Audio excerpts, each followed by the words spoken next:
Hello, hello, it is the Trading Captain. I'm currently sitting up $6.28. Now, not a lot, but also not surprising considering I only took one trade today. While today had a lot of opportunity, we saw a bunch of movers that had very impressive moves. The reality was that we also had a lot of stocks that were pumping on no news and flushing really violently.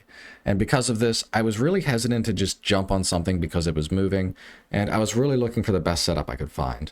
Now, while I did find 3 stocks that I had for candidate stocks today, only one of them really ended up panning out, so only one trade, and that's just how it goes sometimes. Sometimes you get the variance of getting a lot of trade pills, sometimes you only get one.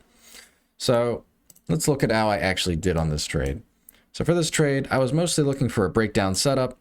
We saw that this was channeling here, and I called out that if price did start to pull down, I was really looking for the 650 level for an entry. I didn't think it was going to go straight down there, but it ended up doing that, and I saw that the volume was light on this breakdown. We saw support confirmed here, so I was willing to jump in here, and I did manage to catch this little bounce here. Nice little win.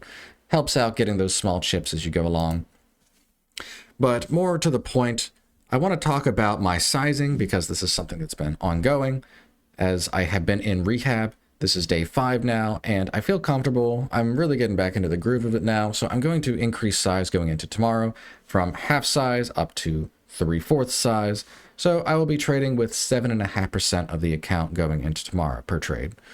So I just want to give that little update. Nothing really else to talk about. I do want to talk about one other thing, actually, about VERO. This was a very crazy move. Like, what on earth happened with this?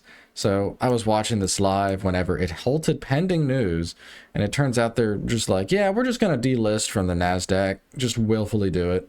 And of course, the price tanked like 50 or 60% on resumption. So this is just the reality of what can happen sometimes. And while we don't ever expect this, we have to go in knowing that there's a small chance this can happen. And we just got to be willing to live with it.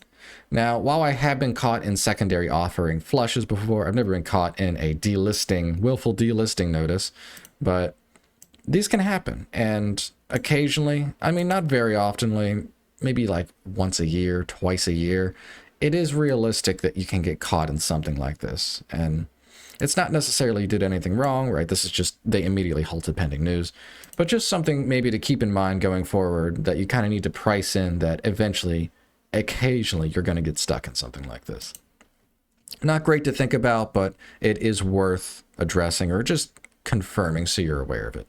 But yeah, that pretty much wraps it up. Nothing else really to talk about. I'll go ahead and see you guys tomorrow. Take care, everybody.